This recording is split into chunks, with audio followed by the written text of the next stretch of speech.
Hi guys, this is Rose and welcome back to my channel. Today's video we're gonna discuss how to prepare PO and bill under sourcing and procurement business. So in my last video I have presented to you how to create PO and bill under retail.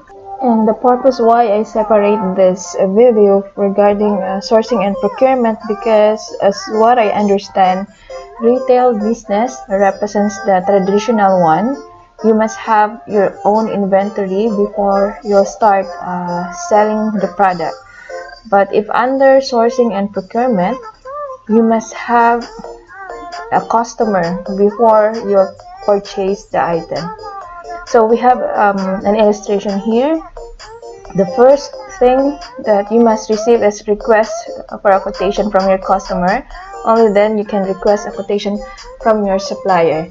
Once you receive a quotation from your supplier, you must check all the costs and then add markup, prepare a sales quotation, submit to your customer.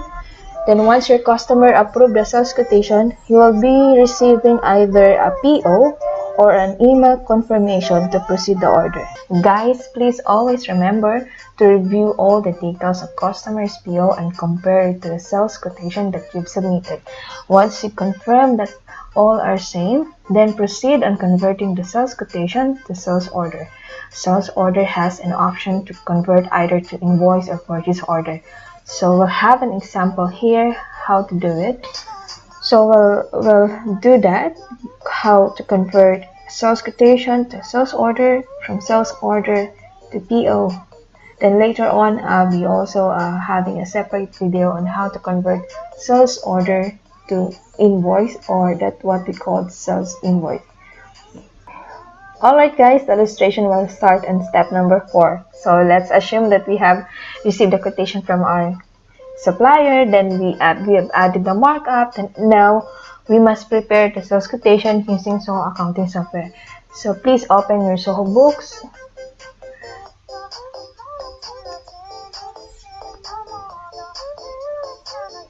Go to sales module, estimates, then let's create one new sales quotation. So in this illustration, for example, we have Hazel Company as the customer. Please add the billing address as per the customer's instruction.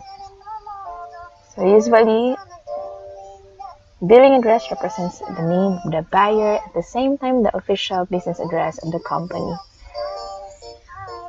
Shipping address represents either the warehouse of the company or the address of their freight forwarding agent. For reference number, if you have internal control for this, you can use that, or you can also use the reference available on emails we receive from customer. So later on, if the customer has questions about her previous inquiry, then we can easily retract that because we're using the same reference number. And please don't forget to add the salesperson, because Zoho has also this option to generate sales order or quotation per salesperson for evaluation purposes. So let's have an example here. Hazel Company would like to know what's the price of hand soap. So as per her email, Hazel, as per her email, it's mentioning there the exact quantity and the rate. It's the result of supplier's quotation that we received plus the markup rate that was approved by the management. So now we have our sales quotation, and we can convert it to PDF and submit to the customer, or you can use Zoho for sending this sales quotation. But usually a customer has a specific instruction also as per the email that we've received, how we're gonna forward or how we're gonna send the official sales quotation. So let's assume that we received confirmation from the customer to proceed on the order. So this means that either they forward us their customer PO or it's just an email confirmation. So if you have the customer PO, please also include the PO reference here in sales order. Sales order means acknowledging the customer PO. So please review all the details of your sales quotation against the customer PO that you've received. So if they are the same, then it means that once we converted the sales quotation to sales order, then it's also correct. So now we can proceed on generating the purchase order. Because once we have the confirmation from the customer, then we must directly create a purchase order that also requirement for our supplier to proceed on processing the order. So in this illustration, I keep mentioning that it's fine that please add the customer's reference to your document, so that later on when they have questions about a certain transaction, then your document reflected the customer reference, then it's easy to retract. So in this case, the rate was based on the supplier's pro forma invoice or the supplier's approved sales quotation. So if there are also additional charges like delivery charge, then please add that to our purchase order, because all the details of the purchase order must be the same with the approved sales quotation or pro forma invoice that we receive from the suppliers. So if you notice guys, I keep mentioning that we must compare. So for the customer side and for XYZ documents, all the data must be the same, right? So there will be no issue later on.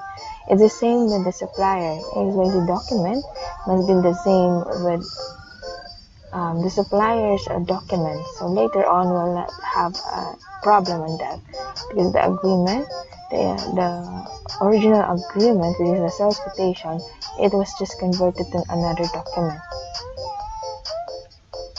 So now, let's view the available stack of hand soap. So if you see, so far it's showing quantity of 0.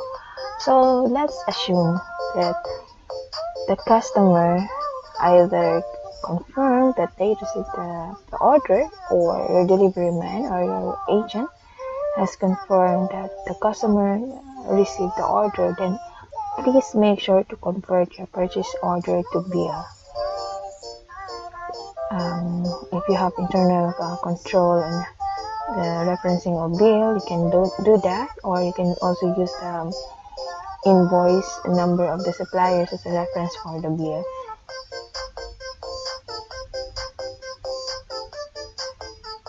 So again, I would like to emphasize that only bill is connected to our financial report.